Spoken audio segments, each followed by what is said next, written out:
I have this friend who just launched her show called I Did Not Sign Up for This. And honestly, I did not sign up for this.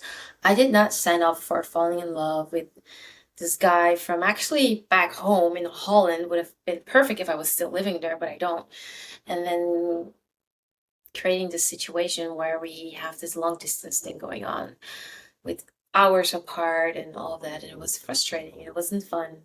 It's like you finally meet someone interesting and then you can't even date, you can't really get to know each other. It's no bueno. But yeah, eventually he came, which was really nice. I think after 1.5 months of the long distance thing, we ended up meeting each other here in Mexico, and he was staying here for 3 weeks. To give you a little background on that story, so I just launched this episode on how I started to embrace this dating era because I never really did that. I never really had a dating era. The few boyfriends that I had, I always met them in real life and it always just kind of happened. Never really had that dating phase. And so I was very intentional about allowing myself to experience dating so that I get to understand what is out there, what I like and what I don't like, etc., etc. And it's not about sleeping around, obviously. It's really about just getting to know people and finding real connections without looking for the one. And so thinking that that was it, I actually found love back home in Holland as I was visiting my family in the summer. This was not planned, but kind of something that could happen, right? If you start dating on dating apps. He was the first date I had. He was obviously the last one. And so yeah, eventually we had to say goodbye. And the long distance situation started. And I did not sign up for that. Honestly, it was no fun. It was no fun. Because you leave at the peak of being in love, and then you have this huge distance between you and him, and not just in space, but also in time. But anyway, luckily he had planned to visit me, or us, I should say, me and Figo, in in Mexico. And after 1.5 months of doing the long distance thing, he was here, and we had an incredible time. It was so much fun. And at the same time, around the end of his holiday here, he had to tell me honestly, like, Ash, I I don't really like this area of Mexico. The full background story of our love, you can see that in previous episode. I will link it. But to summarize it quickly, the intention was for him to, leave his company or the company that he worked for, and then to live here in Mexico, where I live, for like 6 months so that we could really date and get to know each other.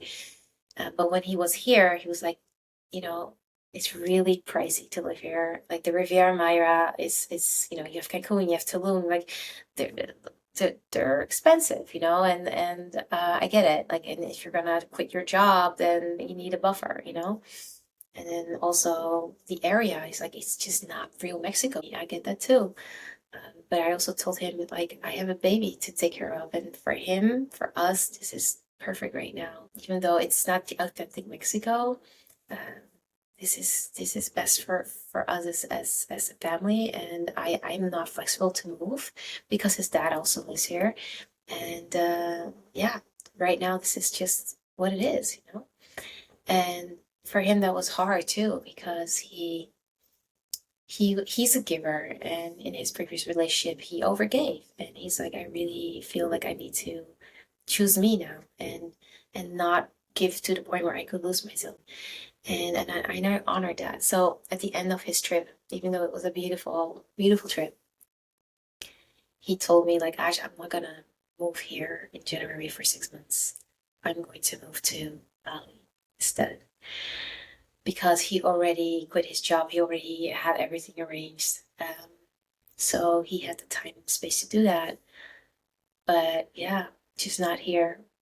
We agreed to still be together, because we're like, okay, it can go any way from here. Let's see where it goes. But as time passed by, it started to haunt on him. Sometimes it would haunt on me.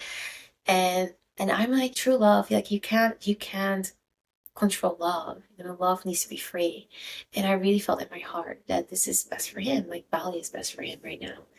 And the hard part for me was I finally have a relationship that I felt was so harmonious and blissful and beautiful. And that's also because I've been single for a long time. And so for me to experience, after so much time had passed, love again in such a beautiful form, it was like, whoa, I'm so ready for this. But it felt like it was made impossible for me to attain. Eventually it was December and it was my time to come to Holland. I went with my little one, and the idea was that we would be there for 3 weeks. I wanted to say 3 months. We would be there for 3 weeks, and I would spend time with his family. He would spend time with my family. But already in the first week, and he wanted to introduce me to his dad, I felt like this big resistance. And it was haunting me at night. And I really, really, really had to really accept what I felt deep down. And this is just not going to work out. And it was horrible. And the next day I saw him, and we already had planned a beautiful date night. He had tickets for this comedy show in Rotterdam where he's from, and dinner and all of that. And so when he picked me up, we ended up at the beach, where it all started, the beach. And we had a talk, and we aligned. We both came with the same thing. Like, this is not going to work out. We both saw that our ways are moving differently. And it was not personal. It was not anything personal. And maybe that was the hardest thing, because I could not even blame me for it or him. It's like, phew, it's just not meant to be. And then the biggest act you can do for love is to let each other go. Anyway, we decided to still have an amazing evening. And so we went to dinner, we went to the cabaret, and it just felt like we were together because we were. And the agreement was, let's just make the best of this trip. And then end of December, I literally flew out on the 31st of December. That would mark the end. But honestly, it was heavy. Like, I was grieving, but the grieving period truly started on my way back home. It was saying goodbye to my baby niece who was just born, my sister's firstborn, beautiful, beautiful girl, and not being able to be fully present for her, because I don't live in Holland. Saying goodbye to family is always hard in general, and then saying goodbye to love. So back home, it was judgment time. It was also because Figo went to see Daddy, of course, because he missed Daddy from the time that we were away. And so I was all alone at home, and I felt everything. And I went deep. I grieved every part that wanted to be felt and seen. I remember it was so freaking painful at one point where I did this beautiful practice for myself, and I just saw my heart, and it was like you have this container, right? But it was like holding it so tight that it was so painful. And I just, not in real life, but I was just imaginatively getting this knife, and I cut it open. And what happened was my entire heart bursted open, and all the love poured out. And I saw birds flying out like they were set free. But all the love, it just poured in my entire being. My entire body was filled with love. It was no longer contained to just this little shell because it was so big. It couldn't be contained anywhere. And as I also had to face, dealing with the house, which was another episode I talked about, it was exactly the same timing. Finally getting the keys to the house, making it beautiful for the rental mortgage, deciding to stay there for a few days to really get to know the house, to really appreciate the abundance that I created for myself and for others. That's when it happened. Love showed up in a new way. I started to have this love affair with life where, because I chose to feel, because I chose to keep showing up and do the hard things, I softened. And yeah, I became so humble and so grateful for everything. And with all the things, I kissed every ugly part of it. It's like, no, I don't want to deal with this house. No, I don't want to be alone at home without Figo. No, I don't want to do it. Blah, blah. I get it. But I did it. And I did it with so much softness that when I was in Playa, life just started to to shower me with presents. A beautiful friend from Holland who I actually met in December spontaneously because I was in her town. We were doing Christmas shopping and I called her like, hey, are you gonna be home today? Because Vigo and I were in town. And she's like, oh my God, yes, I'm home. Come. And we had this beautiful last minute dinner that was not planned with her beautiful family. And then she came to Playa and we were dancing on the rooftops because she's a dancer. She took me with her because even though she doesn't live here full time, she still has access to all those apps, you know? And so, yeah, I met new beautiful people, new acquaintances. I met old acquaintances. And I was like, oh my God, life is just pouring at me. Having beautiful dinners with all of them, dancing on the rooftops, walking on the streets, hearing this beautiful music. It was it was a love that I've never experienced before. And I could have never experienced it if I wasn't willing to accept when it's time to let go and to feel whatever I wanted to be felt. And it basically cleared so much space for me to fully receive life. And my previous lover wanted to stay in contact. And for him, I did that because he asked, but I'm an all or nothing girl. Like when it's done, it's done. It's just how I'm wired.